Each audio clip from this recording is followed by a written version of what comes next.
The seven churches, we've looked at each of those letters. We won't do that in subsequent chapters. We'll probably look at one segment out of each chapter. But I felt like it was important for us to look at these seven letters to the seven churches of Asia Minor spoken of in the book of Revelation. And so this morning we come to the letter to the church in the city of Laodicea. And so we read these words under the topic of living in Laodicea. However, we remember that this is a word not for the city of Laodicea, but this is a word for the church there in Laodicea. We are inclined to focus, in so many sermons that I've read this past week, focus upon the secularity and the carnality of the city of Laodicea. But really, this is not a letter for the city or the culture of Laodicea. It's a letter for the First Baptist Church of Laodicea. And so when we read these words with that in mind. The text reads in this fashion. We read them under the title of Living in Laodicea. To the angel of the church in the city of Laodicea, write these words. These are the words of the Amen, the faithful and the true witness, the ruler of all of God's creation. I know all of your deeds. That's the way each of these letters starts out in some extent.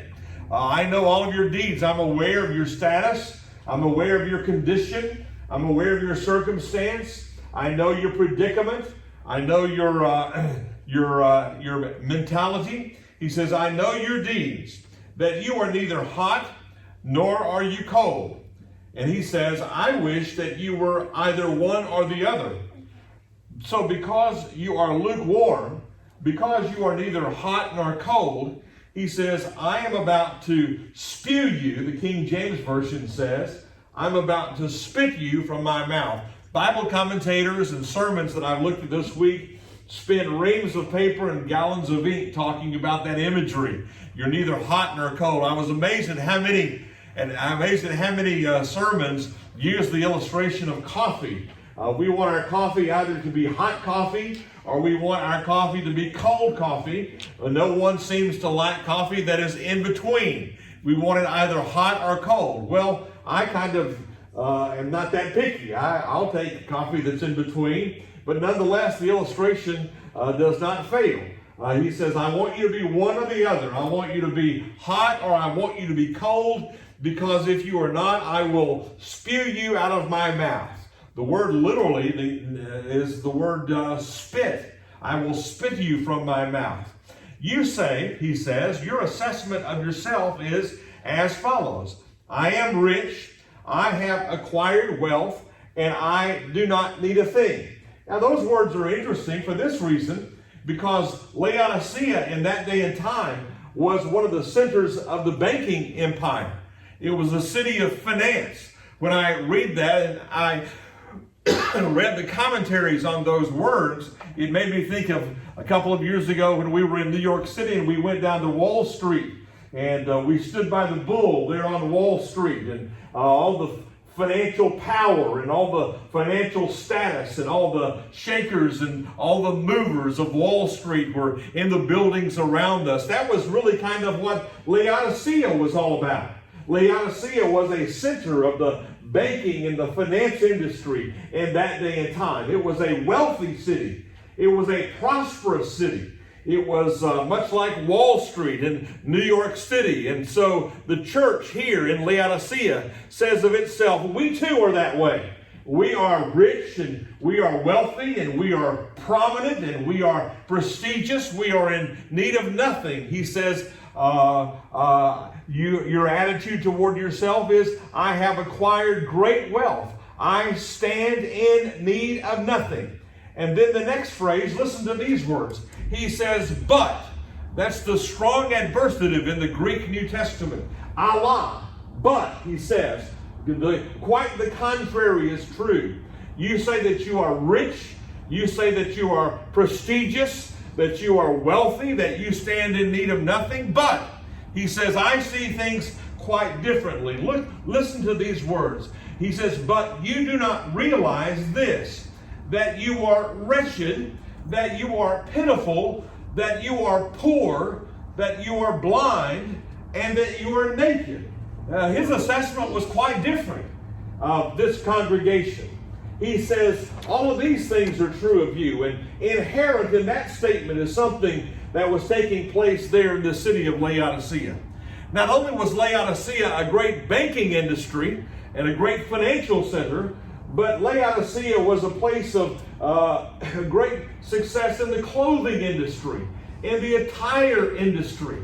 And so in that sense, I guess it was like the fashion folks in New York City who had their fashion shows and modeled new clothing and new attire and all these fine linens and all of these fine and expensive garments. And that was what the city of Laodicea was also known for. And ironically, Christ says, there you are, the First Baptist Church of Laodicea, and you exist in a clothing capital of the globe, and yet you yourselves are naked. Your clothes are wretched. Your clothes are tattered. Your clothes are torn. Another thing he says, you are blind. There in Laodicea, they had invented an eye salve of a sort that was alleged to be capable of helping someone with poor eyesight there in the city of Laodicea. This was a moving and shaking culture. And yet he says, that eye salve you've not applied to yourself. He says, the fact of the matter is, you are blind. You cannot even see your own status. You need to apply that eye salve to yourself. So he goes on. This is a pretty brutal word for the church in Laodicea.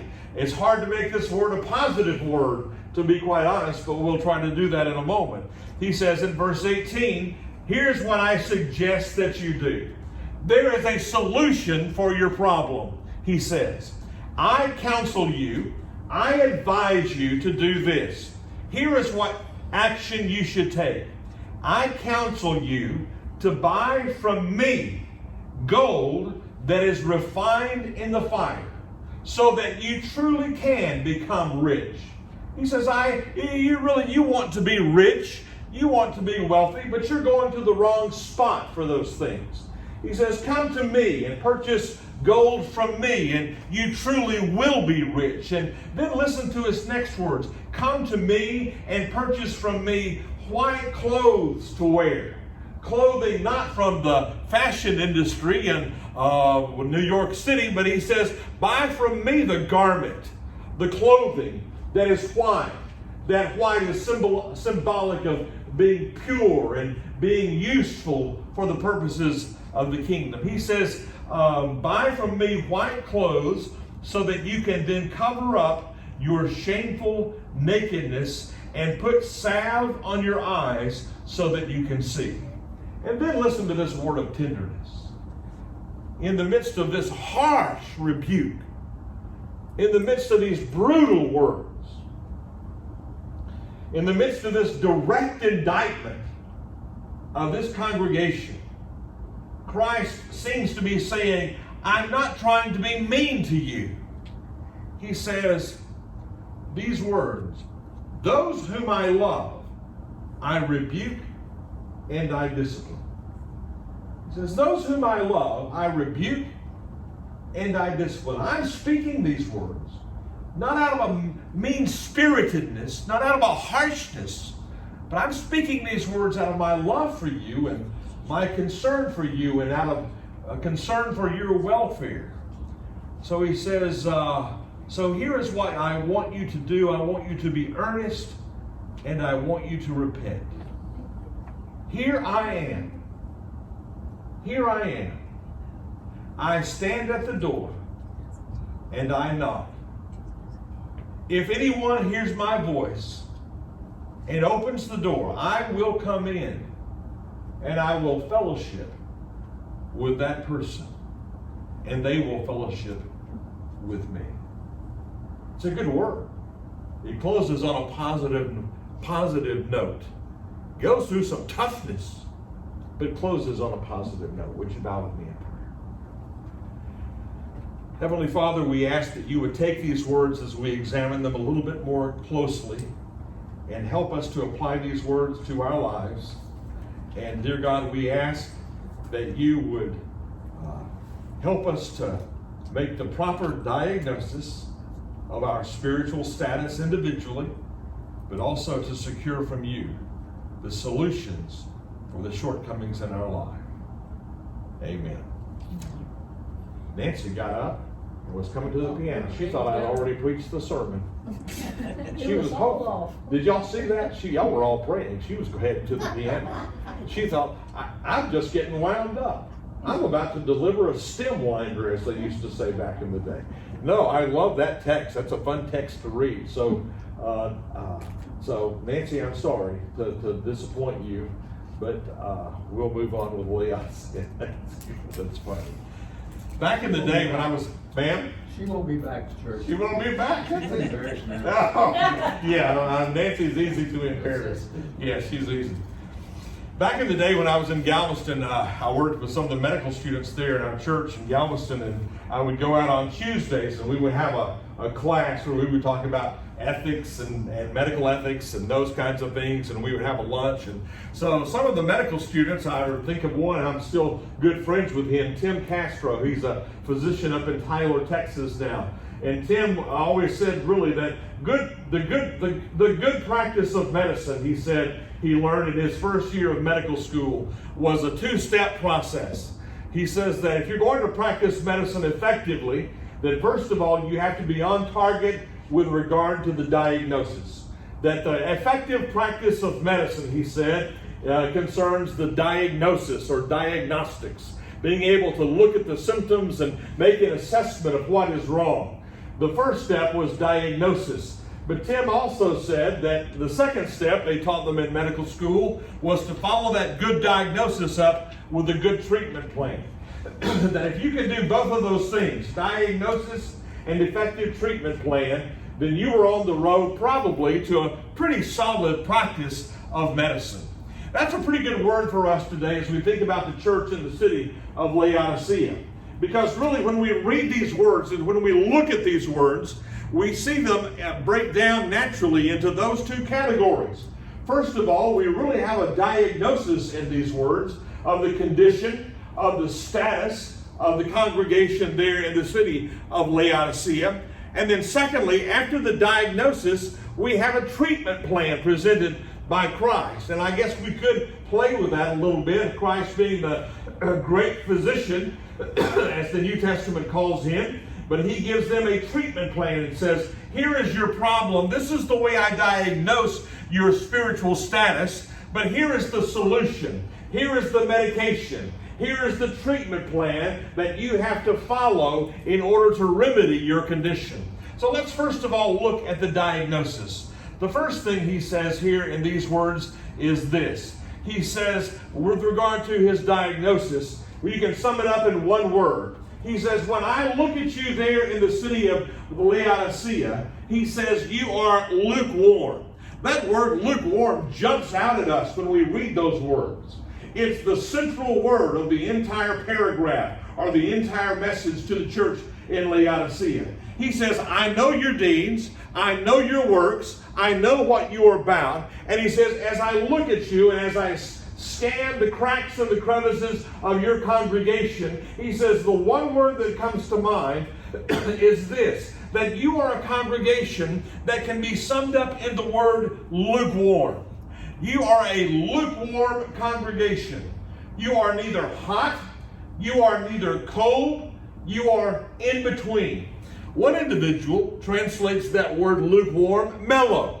He says, you are a mellow congregation. I thought that was an interesting translation. He says, when I look at you in the midst of all that's transpiring around you, you are a kind of mellowed out congregation. Whenever we think of someone who's mellowed out, and we think of someone who really can't be shaken one way or the other. They're just rolling with the flow. They're just going along with things in order to get along. But he says, my diagnosis of you is that you are a congregation that is lukewarm. You are a congregation that is mellow. And one individual says this about that statement. They were a little too hot to be cold, and they were a little too cold to be hot. They were in between. He says, when I look at you as a congregation, when I look at you as a fellowship of believers, he says, really, as harsh as it might seem, My diagnosis is this: you're a little too hot to be cold, a little too cold to be hot. Another individual says this regarding that statement. He says that Christ is saying that this was a congregation that was too cold to boil, and it was a congregation that was too hot to freeze. They were in between. They were mediocre. They were straight down the middle. He says, that's my diagnosis of you. It makes me think of a story I read a few weeks ago when I was reading over this paragraph. It was a story about a little girl who she was always getting in trouble. She was always having a hard time, and she was always into something. She was always going through drawers, and she was always dragging out this and dragging out that and making a mess, and she was always disobeying. And so she became so desperate that she decided she ought to pray about it, and her prayer went like this: Dear Lord, make me good, but don't make me too good. Just make me good enough not to get a spanking. How true that is, right? That's this congregation in Laodicea. They would pray this: Lord, make us good people, make us effective people, but don't make us too effective. Don't make us too effective. Don't rock our boat in any way. Let us work our way straight down the middle. That's the diagnosis of this congregation. Now, what is the application of this word for us? It's a challenge to each of us, regardless of who we might be, regardless of whether we apply it as a congregation or whether we apply it as individuals, to engage ourselves in some diagnosis. How would Christ diagnose you and me this morning? How would Christ diagnose our congregation this morning? There are those inevitable times. There are those inevitable times in life. Whenever in the Christian life we don't burn too hot. I can talk of those times in my life when I wasn't burning hot for the cause of Christ. I can think of those times in my life when I wasn't burning cold for Christ, but rather I was straight down the middle. I was pretty mediocre. I was pretty average. I wasn't on fire for Christ. I wasn't freezing against Christ. I was straight down the middle for Christ. That's a common phenomenon in the Christian life. And these words want us to know that. It is not necessarily a condemnation that we should never be mellow in our faith. But it is this: we should always be aware of the spiritual status and condition of our lives. Maybe you today can look back in your life and say, I remember a time when I truly was hot. I remember a time when I truly was cold. I found a cozy place here in the middle. And Christ says, that's not where I want you to be. I would prefer that you be one or the other. I was thinking about this past week as well, and thinking, how can we become lukewarm in our faith? We all do that. We can become lukewarm in our sanctification, if you think about that. We can become lukewarm in our sanctification, in our growth. There are those times when we are new Christians and we really want to grow in our faith, and we really want to mature in our faith. There are those times when we want to develop in our faith, when we can't get enough knowledge about our faith, when we're hot for maturity and spiritual growth, but we can grow lukewarm. We can grow lukewarm in our sanctification, in our desire for growth. We can grow lukewarm in our service. We can grow lukewarm in our service for Christ, individually as well as congregationally. We reach those times in our lives when we say, I'm just going along to get along. I'm just mediocre in my service for Christ. I can remember the time when I had this responsibility and that responsibility, and I did this and I did that, but that's no longer the case. I do just enough to help just a little bit. I've done my part. We can grow lukewarm in our service. We can grow lukewarm in our attendance. Now, that's, in that sense, I'm preaching to the choir here. Y'all are faithful. You're dedicated. But you and I see those folks who are lukewarm in their attendance. They're lukewarm in their participation. They're lukewarm in their presence. They're here when it's convenient. They're here when there's a need that has to be met. Or they're here when the crisis is on. Lukewarm in attendance. And the list can go on and on. This is a word that says diagnose where you are today. What is your spiritual status today? So that's the diagnosis that every one of us should apply to our lives as mothers and fathers and husbands and wives, as Christians, as church members, as church leaders, as church servants. What is my spiritual status today? What is the diagnosis that he would apply to my life today? But he doesn't leave us there. If you fall short of the standard that he sets, he says, I have a solution for you. I have a remedy for you. I have a medication for you. And you need to come to me and get it.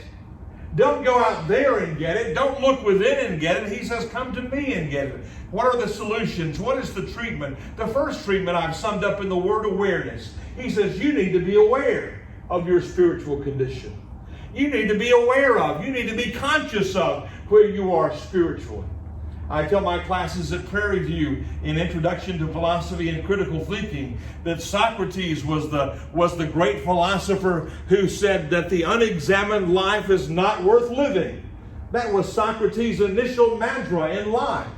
You have to have the ability to search and scan your life, to look at your life to see what kind of person you are. He's referring to the capacity for self-reflection. That's what Christ is doing here.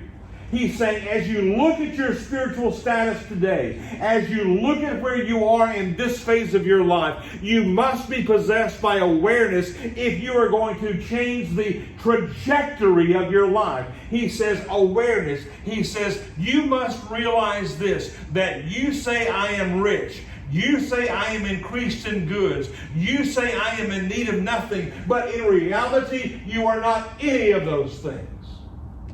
In reality, you are not any of those things. He's calling them to awareness. He says, if you really looked beneath the surface of all that you do, you are not rich. You are not wealthy. You are not thriving. Practice self-awareness and reflection. Secondly, he says, not only should we practice awareness, but we should acknowledge our accountability. Listen to what he says. He says, here's what I want you to do. I want you to buy from me. Buy from me, the one to whom you are accountable ultimately. Go. Don't go down here on Wall Street to the bull. Don't go down here to the bank and look to assess your spiritual status.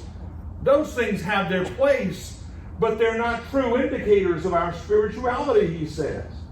He says, what you need to do is come from me and buy the true gold that has been truly refined by me. What's he saying? Realize that you're accountable to me. One of the greatest sermons that was ever preached, some of you may remember, back in the day, was a sermon by the pastor of Bellevue Baptist Church in Memphis, Tennessee. Eddie Lee knows it. The title of the sermon was preached by R.G. Lee. I used to have it in a book. I've got it somewhere in my library. I used to have an album of it. I loaned it to someone and they weren't Christian and they didn't bring it back. And I used to have an album. They didn't bring it back to me. It was a record of a sermon. The sermon preached by R.G. Lee. The title of it was what, Eddie Lee? Payday Sunday. Payday Sunday. That's exactly right. Payday Sunday. Oh, it was an eloquent sermon. R.G. Lee was an orator. Oh my goodness, he was an orator. And the title of the sermon was Payday Someday. And the whole point of the sermon, just like the point of this text, is it was a reminder of how ultimately we are accountable to Him for the spiritual status of our lives. He says, practice self-reflection. Look at where you are spiritually. Take an assessment. Take a spiritual inventory. And realize this, that someday there's going to be a payday someday. You're going to be accountable to me. So come to me and purchase real wealth and real prominence and real prestige. Let me help you remedy your situation. So he says, first of all, the treatment is awareness. Secondly, the treatment is accountability. And thirdly, the treatment is action. Don't just think about it. Listen to his words. He says, buy from me. Don't think about it. Don't ponder it. Take action. Buy from me. Sometimes we have problems getting to the action point. We think maybe it applies to someone else, right? You heard the story about the preacher who preached every Sunday. He preached his heart out. He preached so hard, just preach. He would sweat green paint preaching. And there was one little man in the congregation there that he was preaching right at. And the preacher was so frustrated. Because he said, I'd get up and I'd preach right at that little guy. He needed to change. He was a slim shady. He was a shyster. He was mean as a snake. And he said he would come to church and he would listen to my sermons and I'd preach right at him. And he says, then at the end of the service, when everybody made their way out, he'd say, boy, preacher, you gave it to him today. You know, you've met that guy, right? Boy, preacher, you gave it to him today. And so this went on for months. And so finally, it was inclement weather. It was ice on the roads. It was snowy. Nobody could get to church. But this guy never missed. And that Sunday, it was just this one little old man and the preacher. Boy, the preacher thought, man, today I'm going to lay him low. He's going to get the point today. He's going to be the only one in the congregation. I'm going to lay him low. I'm going to let him know where he stands. I'm going to work him over. And he's going to get the point. And so he went out into the service, and that one little man was there. He gave him the whole load. He gave him the whole load. He put it on him. And he thought, man, he's got the point today. And when the service ended and the little man was making his way out of the church, you know what he said. He said, man, if they'd have been here today, they really needed to hear that sermon. Right? You know, so many times we think it applies to someone else, but he wants us.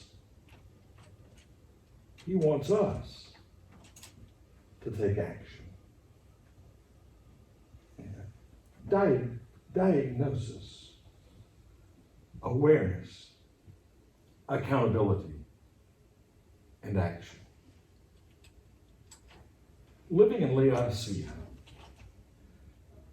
in this day and time, in our culture with the church, it's hard to be Christian sometimes. But these words remind us there's no place for lukewarmness. Let's continue to be faithful, continue to be dedicated, continue to hold on to those values that we know Christ would have us to hold on to. Would you bow with me in prayer?